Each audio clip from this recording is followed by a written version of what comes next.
Saudara, puji Tuhan kalau saudara masih bertahan bersama saya. Sudah sesi yang ketiga. Oke, saudara, saya mengajak kita lihat satu bagian Alkitab, Lukas pasal 14 ayat 25 sampai 35. Saya tidak ada di screen, saudara bisa lihat Alkitab masing-masing. Lukas 14 ayat 25 sampai 35. Kita akan renungkan bagian ini. Lukas 14, 25 sampai 35, saya bacakan bagi kita semua. Pada suatu kali banyak orang berduyun-duyun mengikuti Yesus dalam perjalanannya. Sambil berpaling, ia berkata kepada mereka, "Jikalau seorang datang kepadaku dan ia tidak membenci bapaknya, ibunya, istrinya, anaknya, saudara-saudaranya laki-laki atau perempuan, bahkan nyawanya sendiri, ia tidak dapat menjadi muridku. Barang siapa tidak memikul salibnya dan mengikut aku, ia tidak dapat menjadi muridku. Sebab siapakah di antara kamu yang kalau mau mendirikan sebuah menara tidak duduk dahulu membuat anggaran biayanya, kalau-kalau cukup uangnya untuk menyelesaikan pekerjaan itu, supaya jikalau ia sudah menyeletakkan dasarnya dan tidak dapat menyelesaikannya, jangan-jangan semua orang yang melihatnya mengejek dia sambil berkata, orang itu mulai mendirikan tetapi ia tidak sanggup menyelesaikannya. Atau, raja manakah yang kalau mau pergi berperang melawan raja lain, tidak duduk dahulu untuk mempertimbangkan apakah dengan 10.000 orang, ia sanggup menghadapi lawan yang mendatanginya dengan 20.000 orang. Jikalau tidak, ia akan mengirim utusan selama musuh itu masih jauh untuk menanyakan syarat-syarat perdamaian. Demikian pula lah tiap-tiap orang di antara kamu yang tidak melepaskan dirinya dari segala miliknya, tidak dapat menjadi muridku. Garam memang baik, tetapi jika garam juga menjadi tawar, dengan apakah ia diasinkan? Tidak ada lagi gunanya, baik untuk ladang maupun untuk pupuk, dan orang membuangnya saja. Siapa mempunyai telinga untuk mendengar, hendaklah ia mendengar. Sampai sedemikian jauh pembacaan bagian firman Tuhan. Nah, saudara, saya yakin banyak dari kita yang pernah membaca kisah di dalam Lukas 14 ini, tetapi saya tidak tahu apa yang kita pikirkan ketika kita membacanya. Saudara, sebagian dari kita mungkin berpikir bahwa pasti ada penjelasan lain untuk ayat-ayat ini. Karena mana mungkin Tuhan minta kita membenci ayah, ibu, istri, anak, membenci nyawa sendiri. Pasti ada penjelasan lain. Tetapi kemudian kita tidak memikirkan kalau begitu apa penjelasannya. Saudara, sebagian dari kita juga mungkin berpikir, kalimat Yesus ini bukan untuk saya. Bagaimana mungkin kita anggap keluarga bukan yang terpenting, lalu hidup siap menderita, kemudian melepaskan diri dari segala milik. Itu pasti bukan untuk saya. Atau mungkin sebagian dari kita justru tidak pernah peduli apa yang Yesus katakan. Saudara, kalau kita adalah salah satu dari orang yang beranggapan seperti itu, saya berdoa supaya kisah ini kembali membuat kita berpikir, betulkah kita percaya kepada Tuhan? Betulkah kita mau ikut Tuhan? Kalau kita mau ikut Tuhan, apa yang seharusnya jadi komitmen kita? Nah, saudara, mari kita perhatikan bagian ini. Kisah ini terjadi di tengah perjalanan Yesus menuju Yerusalem. Lukas mengatakan waktu itu banyak orang berduyun-duyun mengikuti Yesus di dalam perjalanannya. Artinya, saudara, jelas sekali bahwa ini bukan hanya 12 murid, bukan hanya 70 murid bahkan. Ini banyak orang dengan berbagai motivasi dan alasan mengikuti Yesus. Nah, apa alasan mereka mengikuti Yesus? Saya kira sebagian dari mereka mungkin tertarik dengan keuntungan yang mereka pikir bisa didapat dengan mengikuti Yesus. Mungkin itu mujizat, mereka ingin menerima mujizat atau ingin menonton mujizat. Mungkin itu popularitas karena tiba-tiba mereka ikut dalam sebuah gerakan yang penting. Banyak orang ikuti Yesus gitu dan kami ikut di dalamnya begitu. Atau apapun itu. Sebagian orang lain lagi mungkin tertarik dengan pengajaran Yesus. Mereka kagum ada sesuatu yang berbeda dari pengajaran Yesus dan mereka mungkin mulai mempertimbangkan untuk ikut Yesus. Nah, yang sangat menarik, saudara, adalah kepada orang-orang seperti itulah dengan berbagai macam motivasi itu, Yesus menjelaskan apa arti mengikut Dia. Dan Yesus menjelaskannya dengan tidak sungkan-sungkan, dengan tidak halus-halus, tapi dengan 3 tuntutan yang sangat berat dan setiap tuntutan selalu sama. Barang siapa tidak begini, tidak bisa menjadi muridku. Nah, kita lihat satu persatu, saudara ya. Yang pertama, di ayat 26, Yesus berkata, Jikalau seorang datang kepadaku dan ia tidak membenci bapaknya, ibunya, istrinya, anak-anaknya, saudara-saudaranya laki-laki atau perempuan, bahkan nyawanya sendiri, ia tidak dapat menjadi muridku. Saya kira ini kalimat yang sangat mengejutkan sekali. Banyak orang menjelaskan bahwa yang Yesus maksudkan bukanlah sungguh-sungguh membenci keluarga kita. Nah, tidak mungkin Yesus meminta kita membenci keluarga kita. Padahal di bagian lain dia bahkan minta kita mengasihi sesama kita. Dan itu betul. Tetapi walaupun Yesus tidak minta kita sungguh-sungguh membenci keluarga kita, tuntutan Yesus sebetulnya tidak kurang mengerikan. Panggilan untuk membenci keluarga itu sama artinya dengan to love them less. Mengasihi mereka kurang daripada mengasihi Yesus. Kalau saya ganti kalimatnya, kira-kira Yesus berkata begini. Jikalau seorang datang kepadaku dan mengasihi orang tuanya, istrinya, anak-anaknya, saudara-saudaranya, atau dengan kata lain mengasihi keluarganya, bahkan mengasihi nyawanya sama atau lebih daripadaku, dia tidak bisa jadi muridku. Seorang mengerikan sekali. Dan Yesus tidak ingin kita sekedar mengasihi dia lebih dari keluarga kita atau nyawa kita. Tapi yang Yesus maksudkan adalah jikalau seorang mau mengikut Yesus, dia harus mengasihi Yesus sangat besar, sangat habis-habisan, sehingga kasih kepada Tuhan itu jika dibandingkan dengan kasih kita kepada apapun atau siapapun, termasuk keluarga, bahkan nyawa kita sendiri, kasih kepada yang lain itu seperti benci belaka. Karena saking besarnya kasih kita kepada Tuhan. Artinya, saudara, kita harus sangat mengasihi Yesus, jauh lebih daripada mengasihi keluarga, bahkan nyawa kita. Ini pertama. Yang kedua, di ayat 27. Hal kedua yang Yesus sampaikan adalah mengenai memikul salib. Barang siapa tidak memikul salibnya dan mengikut aku, ia tidak dapat menjadi muridku. Nah, saudara, hari ini kita banyak memakai istilah memikul salib untuk segala macam penderitaan. Sedikit-sedikit kita berkata itu salib yang harus dipikul. Kita menderita penyakit, kita punya kondisi fisik yang lemah, atau relasi keluarga kita sedang dalam masalah, kita bilang itu salib yang harus dipikul. Tetapi bukan, apakah itu yang dimaksud oleh Yesus? Yang Yesus maksudkan, saudara, dengan memikul salib adalah sesuatu yang kita lakukan dengan sengaja, dengan rela, sebagai konsekuensi akibat dari komitmen kita kepada Yesus. Artinya, ketika mengikuti Yesus, kita memilih untuk taat kepadanya, apapun itu, berapapun harganya, kita memilih untuk mengasihi dia, kita memilih untuk setia kepadanya, dan kita siap menanggung konsekuensi apapun karena itu salib. Bukan sekedar penderitaan, bukan apapun yang susah buat kita lalu kita sebut salib, bukan. Tetapi sesuatu yang kita tanggung karena kita mau setia kepada Tuhan. Dan karenanya kita harus tanggung sesuatu. Itu salib. Dan Yesus sengaja menggunakan istilah salib. Bukan beban, bukan kesulitan, bukan penderitaan. Tetapi secara spesifik dia berkata salib. Karena salib adalah apa yang dipikul oleh Yesus.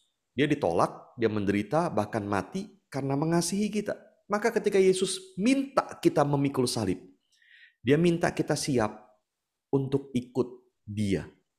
Termasuk ditolak, menderita, bahkan mati, juga karena mengasihi dia. Yesus tanggung salib karena mengasihi kita. Dia minta kita pikul salib karena mengasihi dia.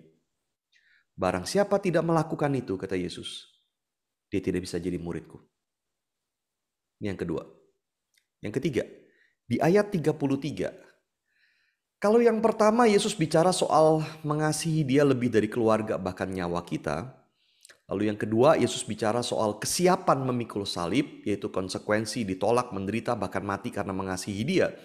Maka yang ketiga ini bicara soal melepaskan diri, tidak terikat oleh segala harta milik di dalam dunia. Yesus berkata begini, demikian pula lah tiap-tiap orang di antara kamu yang tidak melepaskan dirinya dari segala miliknya, tidak dapat menjadi muridku. Saudara, melepaskan diri dari segala milik bukan berarti kita tidak boleh memiliki apapun. Nggak boleh punya rumah, nggak boleh punya mobil, nggak boleh punya motor, nggak boleh punya baju, begitu ya. Bukan itu. Tetapi kita tidak boleh terikat kepada apapun yang Tuhan berikan kepada kita. Di dalam khotbah di bukit, saudara, di Matius 6, Yesus menjelaskan ini. Di situ Yesus berkata ada dua macam harta di dunia dan di sorga. Harta mana yang harus kita kumpulkan? Saya tahu jawaban orang Kristen kebanyakan adalah saya mau dua-duanya, harta dunia dan harta sorga, begitu kan? Ambil dua-duanya. Tetapi Yesus menempatkan pilihan di depan kita. Dan kita tidak bisa berdiri di tengah-tengah. Alkitab tidak melarang kita memiliki sesuatu, Alkitab juga tidak melarang kita untuk menabung untuk hari depan, Alkitab tidak melarang kita menikmati segala berkat yang Tuhan berikan, tetapi Yesus memberikan kuncinya, di mana hartamu berada, di situ hatimu berada. Maka yang salah adalah menjadikan harta materi kita sebagai harta kita, sehingga hati kita ada di situ. Kita mati-matian kumpulkan itu, kita mati-matian pertahankan itu, kita tidak rela jadi lebih miskin untuk Tuhan. Itulah mengumpulkan harta di dunia dan itulah artinya terikat kepada harta. Dan Yesus berkata barang siapa yang tidak melepaskan dirinya dari segala miliknya, atau saya ganti kalimatnya begini, barang siapa yang menempatkan hatinya di hartanya, barang siapa yang sayang betul dengan apa yang dia miliki, barang siapa yang bahkan berpikir tentang harta di dalam mengikut Tuhan, dia tidak bisa jadi muridku. Itu kata Yesus. Saudara, ini 3 tuntutan yang diberikan Yesus kepada siapa saja yang mau mengikut dia. Nah, saya coba merenungi bagian ini dan memikirkan implikasinya untuk kita. Yang pertama, saudara, di zaman ini banyak dari kita yang sebetulnya sulit untuk mengerti tuntutan Yesus. Kenapa? Karena kebanyakan dari kita mengikut Yesus itu berarti hanya sekedar mengubah kebiasaan. Kalau dulu hari Minggu kita pergi ke tempat lain, sekarang kita ke gereja. Kalau dulu kita tidak membaca Alkitab, sekarang kita baca Alkitab. Kalau dulu kita tidak berdoa, sekarang kita berdoa. Maka mengikut Yesus adalah sesuatu yang biasa saja, santai saja kita lakukan, hanya rubah kebiasaan. Hidup kita tidak berubah sebetulnya. Cara kita mengatur ekonomi kita tidak berubah. Semua tidak berubah. Tetapi di dalam konteks abad pertama, ketika seorang memilih mengikut Yesus, seringkali itu berarti dia meninggalkan keluarganya. Maka kalau seorang lebih mementingkan relasi keluarga daripada relasi dengan Allah, dia tidak akan mengikut Yesus. Dia akan ditolak oleh keluarganya, dia akan dikucilkan oleh komunitasnya. Padahal apa yang dia dapat dengan mengikut Yesus? Secara materi nggak dapat apa-apa. Secara fisik sangat melelahkan. Secara keamanan semakin lama semakin berbahaya ikut Yesus. Maka di abad pertama tidak ada orang bisa ikut Yesus biasa saja, santai saja. Tidak bisa. Dan di dalam konteks itulah kalimat Yesus sangat tegas. Jikalau kamu mengasihi apapun atau siapapun lebih daripada aku. Jikalau kamu memilih untuk mementingkan apapun atau siapapun lebih daripada aku. Bahkan kalau kamu mementingkan nyawamu sendiri. Kamu tidak bisa menjadi muridku. Saudara, pertanyaannya, apakah kita melakukan seperti apa yang Yesus katakan ini? Ini bukan soal kita berkata, oh saya orang berdosa, saya akan ke gereja, berusaha jadi orang baik. Bukan. Tetapi ini soal siapa yang kita kasihi, sangat-sangat kasihi. Sehingga kasih kepada yang lain jadi seperti benci. Saya tahu banyak orang yang tidak mengasihi keluarganya. Dan itu sangat salah. Tapi mungkinkah sebaliknya juga ada banyak orang Kristen yang menempatkan kasih sangat besar atas keluarganya lebih daripada Yesus? Saya berikan beberapa contoh. Ada orang-orang yang ingin memperhatikan anaknya. Maka kemudian menemani anaknya ke sekolah minggu. Dan kemudian anaknya tidak bisa ditinggal di sekolah minggu. Maka dia sendiri tidak ikut kebaktian. Tidak ibadah kepada Tuhan. Demi anak. Apakah dia mengasihi Tuhan? Atau saudara ingin terus bertumbuh jadi orang tua yang lebih baik. Tapi saudara tidak berpikir untuk bertumbuh jadi murid Kristus yang lebih baik.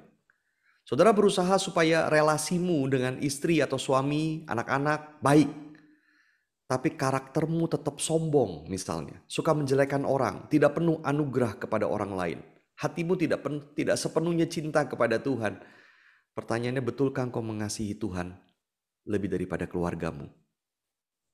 Atau misalnya keputusan hidup kita sangat ditentukan oleh penerimaan keluarga. Kita sulit sekali mengambil keputusan yang kalau keluarga kita akan pandang kita buruk dan payah. Kita sangat peduli kepada apa yang keluarga kita katakan. Identitas kita bukan ditentukan oleh kalimat Tuhan, tapi oleh kalimat keluarga kita. Betulkah kita lebih mengasihi Tuhan daripada keluarga? Yang kedua, saudara, kenapa ini menjadi sangat sulit sekali? Pertanyaannya, betulkah kita rela memikul salib? Artinya menanggung konsekuensi apapun, termasuk ditolak, menderita, bahkan mati, karena mengasihi Tuhan. David Platt, saudara, di dalam bukunya Radikal, dia menuliskan sebuah cerita yang sangat menggugah hati saya. Dia bercerita begini. David Platt adalah seorang pendeta yang sangat terkenal, saudara, di Amerika. Dia pernah memimpin sebuah gereja yang besar. Dia kemudian memimpin sebuah lembaga misi terbesar di dunia sebetulnya.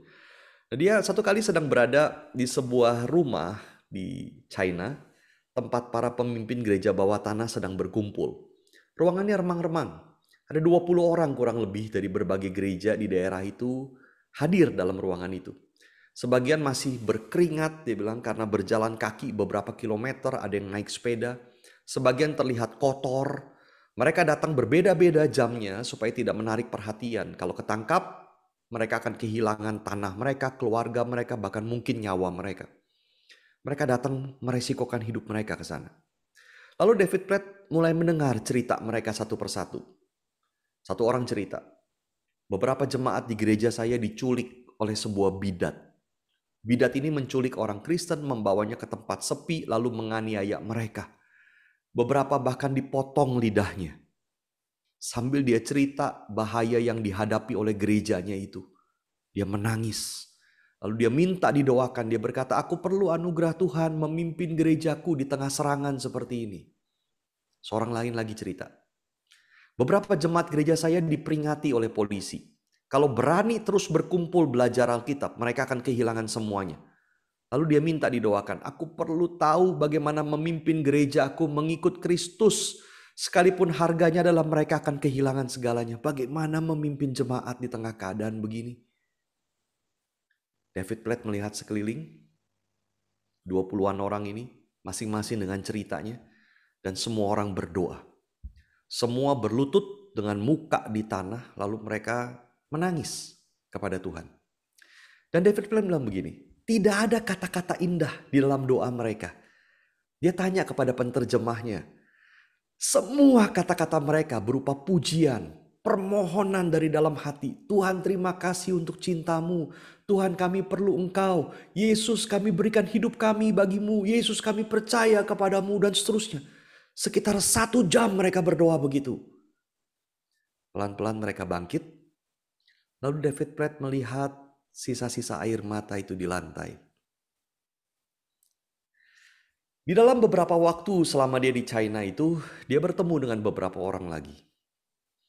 Dia bertemu dengan seorang dokter yang meninggalkan kliniknya, lalu meresikokan hidup dan keluarganya untuk melayani kesehatan di sebuah desa miskin, sambil dokter ini melatih diam-diam para pemimpin gereja rumah tangga di sana. Dia yang kasih seminar kepada mereka, dia latih mereka. Dia meresikokan kliniknya bisa habis, hidupnya bisa habis, keluarganya bisa habis dengan dia lakukan itu. Lalu kemudian David Platt ketemu juga dengan seorang dosen wanita yang diam-diam sering bertemu dengan sekelompok mahasiswanya untuk belajar Alkitab. Padahal kalau ketahuan dia akan kehilangan pekerjaan. Lalu kemudian dia bertemu juga dengan 2 orang remaja yang dikirim oleh gereja mereka di desa untuk belajar di tempat lain. Mereka dipersiapkan belajar di situ, dipersiapkan untuk membawa Injil ke tempat-tempat di mana belum ada gereja. Satu orang remaja itu berkata begini, saya sudah beritahu keluarga saya bahwa mungkin saya tidak akan pernah kembali ke rumah. Anak remaja, saudara. Saya bilang sama keluarga saya mungkin saya nggak pernah balik lagi. Saya akan pergi ke tempat-tempat sulit, memperkenalkan Injil, dan mungkin saya akan kehilangan nyawa. Remaja yang satu lagi kemudian menambahkan, tapi keluarga kami mengerti. Papa dan mama juga pernah dipenjara karena iman. Dan mereka mengajar kami Yesus layak menerima seluruh penyembahan kami. David Platt mengalami itu selama di China. 3 minggu kemudian, dia kembali ke Amerika. Dan dia mulai menjadi gembala di sebuah gereja besar di Amerika. Dan dia berkata begini, pemandangannya sangat berbeda. Dia berada di auditorium yang besar, mewah. Tidak ada jemaat yang datang berjalan kaki atau sepeda, tapi semua dengan mobil mahal, berpakaian bagus, duduk di kursi yang enak. Tidak ada resiko datang ke situ, apalagi resiko kehilangan nyawa, tidak ada resiko. Lalu ada event hari itu, game untuk keluarga, makan-makan bersama, bahkan ada rencana membangun fasilitas rekreasi keluarga di dekat gereja. David Platt berkata begini, tidak ada yang salah dengan semua itu kan? Tidak ada yang salah. Mereka datang naik mobil, nggak salah. Duduk di kursi enak, tidak salah. Mereka kemudian hari itu ada event kebersamaan gereja, makan-makan bersama, ada games juga nggak salah. Ingin membangun fasilitas juga tidak salah. Semua nggak ada yang salah. Tetapi setelah dia melihat gereja bawah tanah di China itu, dia berkata dia tidak bisa tidak melihat ada sesuatu yang hilang. Kita lupa betapa radikalnya sebetulnya mengikuti Yesus. Dan kita sudah mengganti itu dengan apa yang nyaman bagi kita. Berita dari kekristenan adalah supaya kita menyangkal diri. Tapi kita senang dengan kekristenan yang menyenangkan diri, bukan menyangkal diri. Kita tidak suka kekristenan yang membuat kita harus menyangkal apa yang kita suka. Saya kira dia benar, saudara. Hari ini kita menjadi orang Kristen yang memang sangat jauh dari memikul salib. Apa yang kita lakukan untuk mengasihi Yesus dan siap menanggung konsekuensi apapun, termasuk ditolak, menderita, bahkan mati karena mengasihi Dia. Apa yang kita lakukan untuk itu? Sebaliknya, kita terlalu banyak komplain untuk hidup kita pribadi yang sebetulnya masih jauh lebih nyaman daripada banyak orang. Kita komplain kepada Tuhan.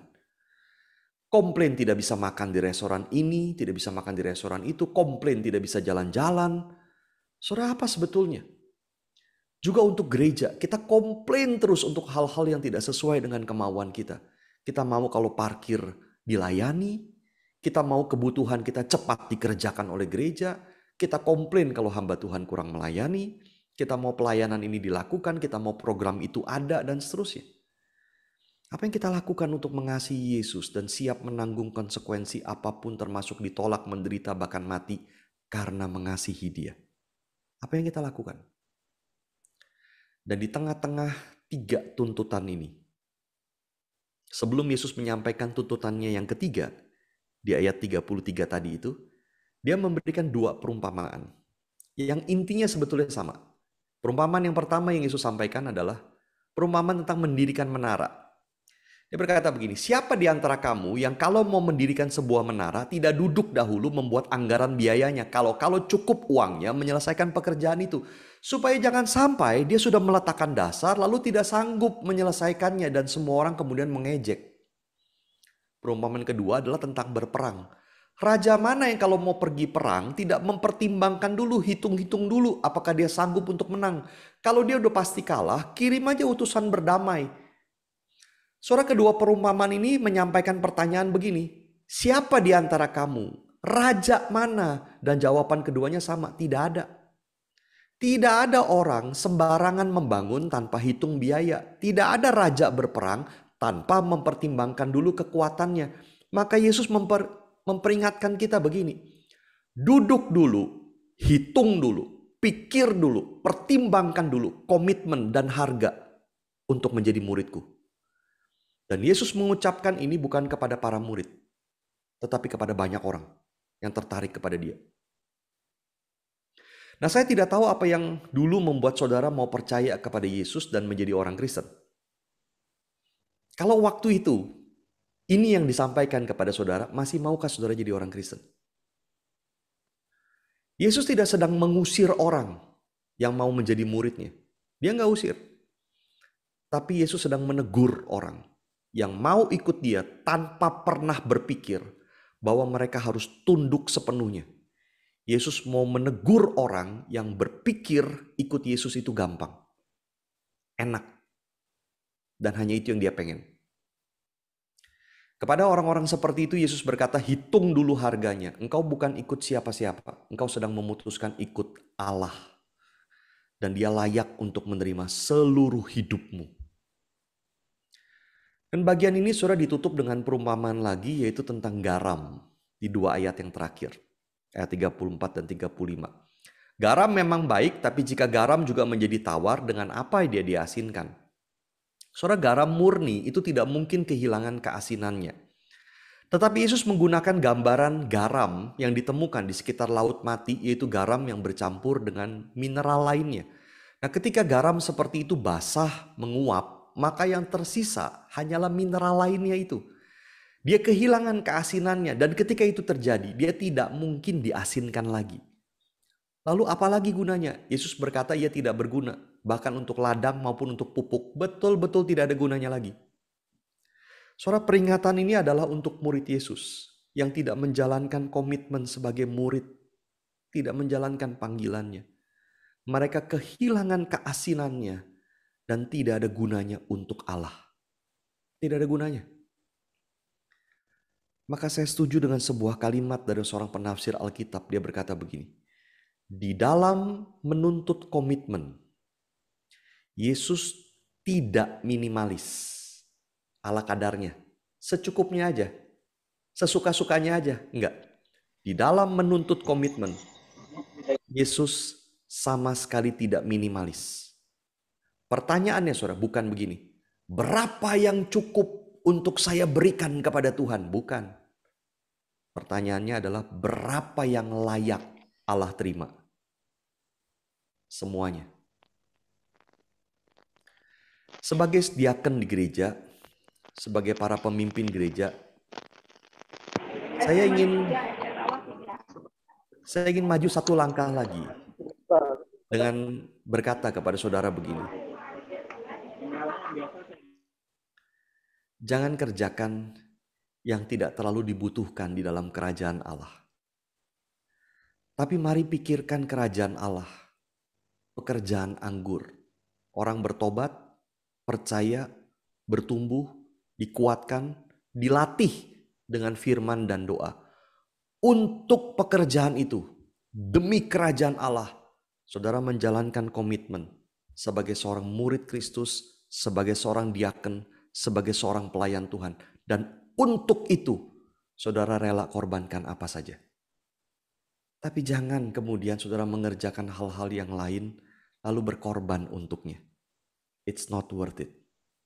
Tapi mari berkorban untuk kerajaan Allah.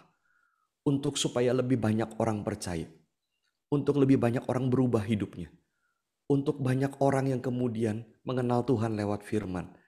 Untuk orang-orang kemudian bisa menjangkau orang lain lagi. Untuk itu, korbankan segalanya untuk Tuhan. Kiranya Tuhan menolong kita. Saudara, mari kita tundukkan kepala. Kita berdoa.